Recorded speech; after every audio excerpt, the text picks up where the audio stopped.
Joining us now to discuss those methods is Dr. Sujan Gogu, a board-certified physician in family medicine and sports medicine, and one of the founders of the Political Action Committee, Doctors in Politics. Thanks for being with us, Dr. Gogu. Thanks for having me here today. So this brings me back to the early days of the COVID-19 vaccine when people were desperate to get it. There was talk of just getting people one dose to give more people any amount of protection. We're hearing now health officials considering authorizing shots that are just 1/5 of a dose of the vaccine, Jynneos. Is that a good idea in your mind?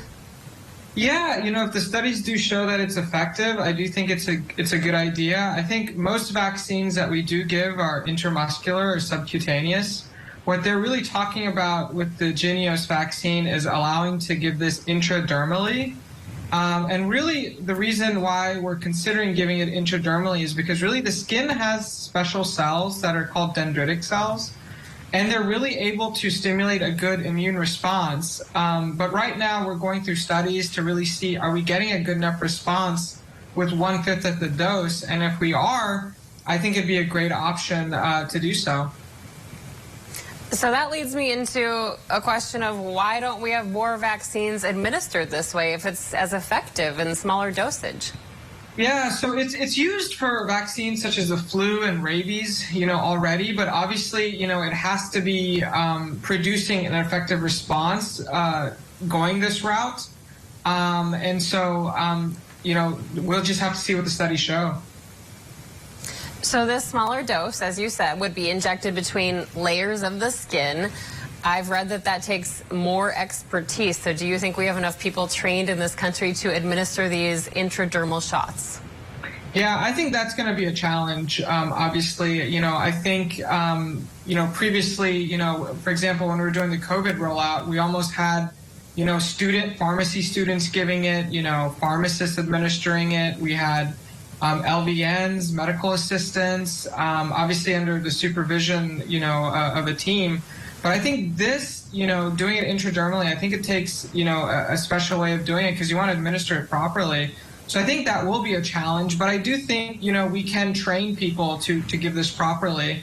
So this is unlike the COVID-19 vaccine, which was fast-tracked for development. This was a known vaccine the FDA approved in 2019 for smallpox and monkeypox. So how were we not more prepared for this? Yeah, I think a lot of the challenge and the bottleneck with this is unfortunately a lot of the, manufacturing and where this is held is in Denmark.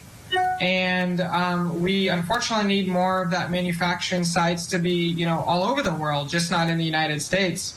And so I think that's going to take time, to ramp up manufacturing here in the United States. And we're having a struggle for whatever reason to do that.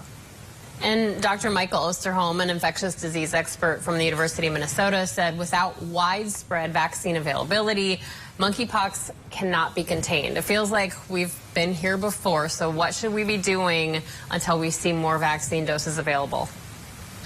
Yeah, I think one of the big things is we're seeing a lot of this monkeypox, in a specific subset of population. And it's primarily, we've been seeing it in the gay community, but we've also been seeing it, elsewhere.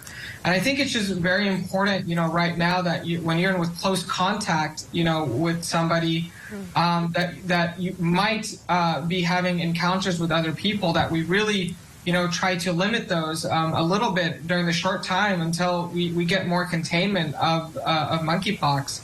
I think that's going to be very important in the short term.